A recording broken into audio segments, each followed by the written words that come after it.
কখন শুনতে পেলাম না। কিসের জন্য রাস্তায় আজকে? কালকে যে বর্বরচিত ঘটনাটা ঘটেছে, আমাদের পার্টি অফিসে ঢুকে বিজেপি আশ্রিত একজন দুষ্কৃতী ভাঙচুর করেছে। শুধু তাই নয়, খালেগেজি এবং মোরাফর রাহুল গান্ধীর ছবিতে ওরা কালি লেপে দিয়েছে।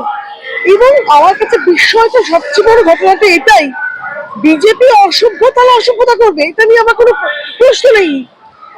তারা তাদেরকে এই অসভ্যতাকে যারা প্রশ্রয় দিল, মনে রাখতে হবে আমাদের পার্টি অফিস একদম শহরের ভিতরে, যাকে বলে হার্ট অফ দ্য সিটি।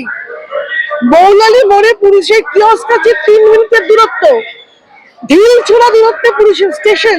পুলিশেরও পুরো ঘটনাটা ঘটতে দেওয়া হয়ে যাওয়ার পরে তাহলে সাধারণ কংগ্রেস কর্মী হিসেবে আমার যেন সন্দেহ লাগছে, এই রাজ্যের পুলিশ মন্ত্রী চেয়েছে বলেই বিজেপিকে এই রাজ্যে কংগ্রেসকে আক্রমণ করবার, মেইন পার্টি অফিসকে আক্রমণ করবার দুঃসাহস দেখাতে পেরেছে। কারণ বিজেপি থেকে সাপোর্ট দিয়েছে কেন্দ্রীয় সরকার, রাজ্য সরকার। এই ধরনের অসভ্যতা করে কি লাভ আছে? এই ধরনের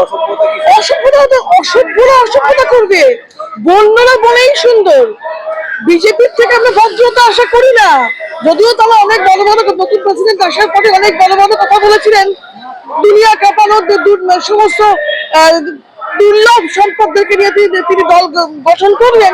তো দেখা যাচ্ছে বাস্তবে তিনি এইসব লোকেদেরকে নিয়ে, গুন্ডা চোরদেরকে নিয়ে বিজেপি বিজেপির কমফর্ট জোন। গুন্ডা, বদমাশ, চোর, দাগি, বিভিন্ন চিটফান্ড কেলেঙ্কারি নায়ক, এগুলো না হলে বিজেপিতে জায়গা পাওয়া যাবে না। এবং নিজেকে পলিটিক্যালি ভায়াবল রাখার জন্য আজকে যে লোক ইচ্ছে করে তার নাম নিচ্ছে না, সে এই ঘটনাটা ঘটেছে। এটাই বিজেপির কালচার। এটা বাঙালিকে আমরা জানাতে চাইছি যে বিজেপি এই রাজ্যে বিরোধী আছে, বিরোধী মানে হচ্ছে গভর্নমেন্ট ইন ওয়েটিং। যারা ওয়েটিং এ আছে এটাদের চেহারা, ক্ষমতায় আসছে না এরা তৃণমূলের থেকে 3 গুণ অসভ্য হবে। বিজেপি বলছে যে এটা কংগ্রেসের যেহেতু কোনো জমি নেই, জমি পাওয়ার জন্য রাস্তায় নামছে বারবার করে বিভিন্ন ইস্যু। দেখুন, কংগ্রেস অফিস ভাঙচুর হয়েছে ভাই, ছবি এবং ওনার দলের যাকে পাঠিয়েছিলেন, জানি না এখনো ফ্রিঞ্জ এলিমেন্টস বলে দিয়েছেন কিনা, যাকে পাঠিয়েছিলেন তিনি যে যা দৌরাত্ম্য করে এসেছেন, তিনি নিজে সেটাকে তার সোশ্যাল মিডিয়া ওয়াল থেকে তিনি শেয়ার করেছে। বিজেপি কি তাকে ডিজোন করছে নাকি ডিজোন করছে না, আমি এটা জানতে চাইছি। আসলে বিজেপির এই রাজ্যে পায়ের তলা থেকে মাটি সরছে 2024-এর পর থেকেই।